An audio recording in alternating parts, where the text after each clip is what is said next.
Pemirsa, kesenian drama gong amat populer di Bali pada era tahun 80-an.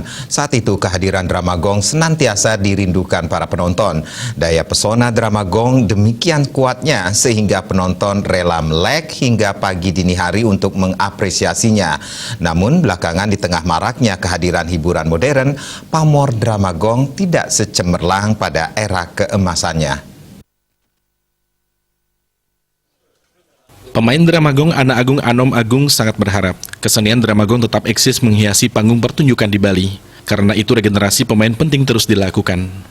Perempuan yang akrab dipanggil Mangku Alit ini mengatakan, agar drama gong tetap diminati masyarakat, semua pihak mesti bersama-sama memberikan ruang apresiasi terhadap kesenian tradisional ini. Agar kesenian ini mendapat tempat di hati kalangan milenial dan kalangan dewasa, kreasi dan inovasi penting dilakukan, tetapi tidak keluar dari pakem drama gong.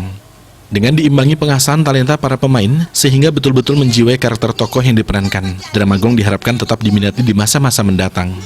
Sementara itu dalam kesenian drama gong, perempuan kelahiran Batuyang Gianyar tahun 1967 ini memerankan tokoh Liku dan permaisuri antagonis. Selain mengasah talentanya dalam kesenian drama gong, Anak Agung Anom Agung mendalami kesenian arje dan seni pertopengan. Bagi pelaku drama gong, kita tetap mengadakan regeneration, terus kita adakan edukasi, ampun kenten kita memberikan arahan dan membuat modifikasinya karena zaman milenial. Bagaimana arahnya kenten?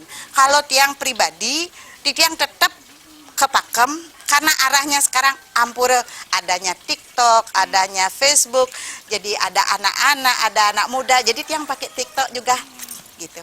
Nah, di sana ada respek penontonnya, jadi anak-anak muda pun ikut. Jangankan anak muda, anak kecil pun kita tarik dia, ayo kita TikTokan gitu. Kalau Praniki kan agak sedeng. Nah, angkatlah di sana apa yang lagi tren saat ini. Pemirsa, bagaimana kesenimanan Anak Agung Anom Agung dan pandangannya terhadap drama gong? Selengkapnya saksikan dalam tayangan program Taksu Bali TV pada Senin 14 Maret 2022 pukul 21 WITA.